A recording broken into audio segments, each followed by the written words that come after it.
It's Sunday, July 12th, 2026. You're listening to the DX Today AI Daily Brief. Today, protesters march on 3 AI giants in San Francisco. OpenAI loses its head of safety in a sweeping reorganization. And more tech workers are choosing early retirement over an AI-driven future. Let's get into it. About 200 demonstrators marched through San Francisco on Saturday urging OpenAI, Anthropic, and Google DeepMind to stop the AI race. The crowd gathered at OpenAI's Mission Bay headquarters, moved to Anthropic's downtown offices, and finished outside Google DeepMind's San Francisco outpost, according to the San Francisco Chronicle and Mission Local. Organizers called on the companies to pause the training of new frontier models and asked Sam Altman, Dario Amodei, and Demis Hassabis to respond publicly to their demands.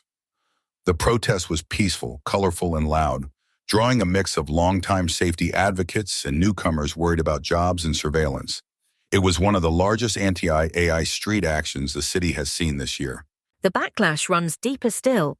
The Wall Street Journal published an inside look Saturday evening at the hardline activists preparing for what they call a war with AI.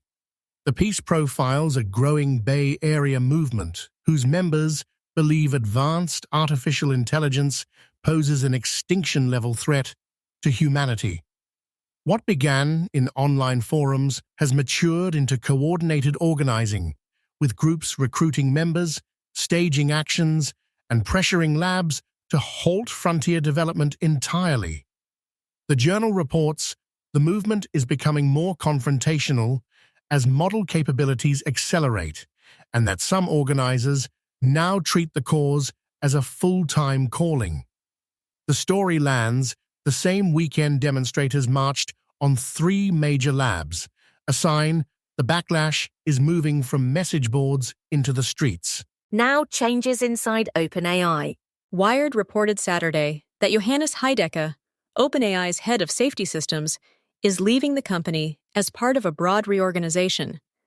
Under the shakeup, OpenAI is folding its safety organization into its research division, with safety teams now reporting to Mia Glacy, the vice president of research and head of alignment. Sachi Jain has been named interim head of safety systems. Chief Research Officer Mark Chen told staff that integrating safety work directly with frontier model development is critical as release cycles speed up. Critics counter that the move reduces the structural independence safety teams need to delay or block risky launches. The departure follows the exit of another senior figure, longtime researcher Joshua Akeem, earlier in the week. Next, new eyes at Meta. Fortune reported Saturday that Meta has added a new privacy safeguard to its Ray-Ban smart glasses.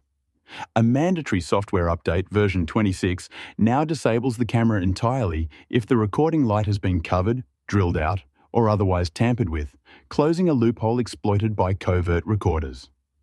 Meta is also removing online listings that sell light-disabling services. At the same time, the company is testing a prototype known internally as super sensing, which would capture continuous audio and snap photos every few seconds so the assistant can recall what a wearer has seen and heard. Executives have reportedly discussed leaving the recording light off during those sessions, a detail that has privacy advocates sounding alarms. From glasses to shopping apps. A Bloomberg investigation published Saturday alleges that Phia, the AI shopping app co-founded by Phoebe Gates and Sophia Kiani, claimed credit for online sales it did not generate.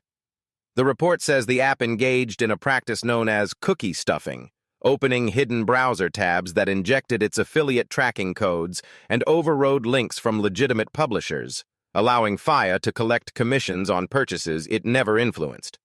The startup, which has raised $43.5 million from investors, blamed the behavior on a software bug introduced in a December code release and says it fixed the issue overnight after being notified. Affiliate networks and publishers are now reviewing the traffic in question. Now a blunt executive voice.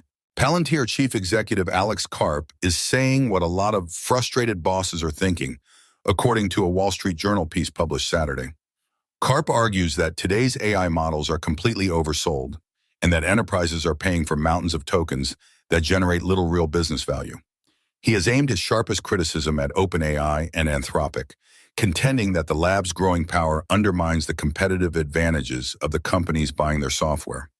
The journal frames Karp as a voice for corporate America's quiet angst, executives who have committed enormous budgets to artificial intelligence and are still waiting for returns that justify the spend. The piece struck a nerve, spreading rapidly across social media within hours. Next to the bond market. The Financial Times reported Saturday that investors are selling longer-dated bonds issued by big technology companies, a sign of fatigue with the industry's borrowing spree for artificial intelligence. Big tech issued a record $120 billion of debt last year to fund data centers and chips, and analysts project net supply of $130 to $150 billion this year from the largest cloud builders alone. Alphabet has sold roughly $55 billion of bonds, while Meta has lifted its capital spending guidance to $135 billion. Money managers tell the paper they worry the payback period for data center investments stretches decades, longer than they are comfortable lending. Inflation is feeling it too.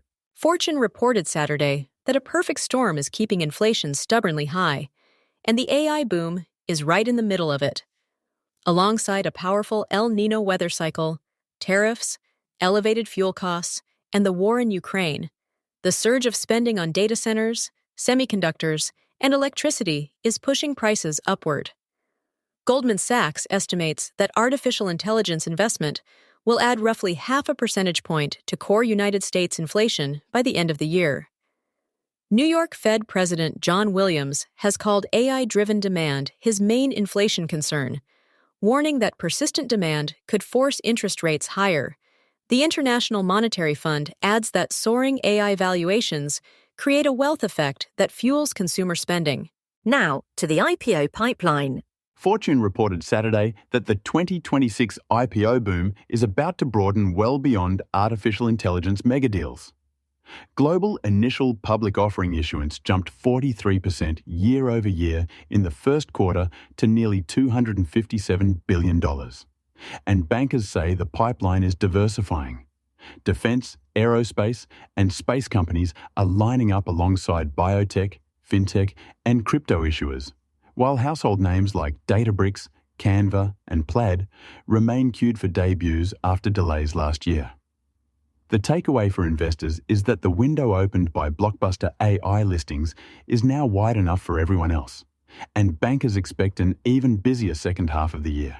So what's in a name? The Financial Times published an analysis Saturday showing that slapping AI onto a company's name rarely delivers a lasting boost. Firms that rebranded around artificial intelligence typically enjoyed a short-lived pop in their share price, but most failed to sustain those gains once investors looked for substance behind the story. The paper found no reliable link between AI branding and improved long-term performance. The exception is companies that can point to tangible efficiency gains from actually deploying the technology, which do earn durable market recognition. The findings echo the dot-com era, when adding a web address to a corporate name briefly dazzled markets before reality reasserted itself. Now a voice from China.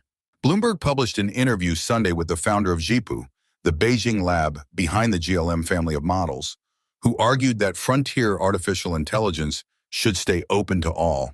He made the case that open-weight models spread the technology's benefits more widely and keep any single company from controlling access to the frontier. The comments carry extra weight right now because Beijing has been weighing restrictions on overseas access to its most advanced models, a move that could catch open-weight systems in its net.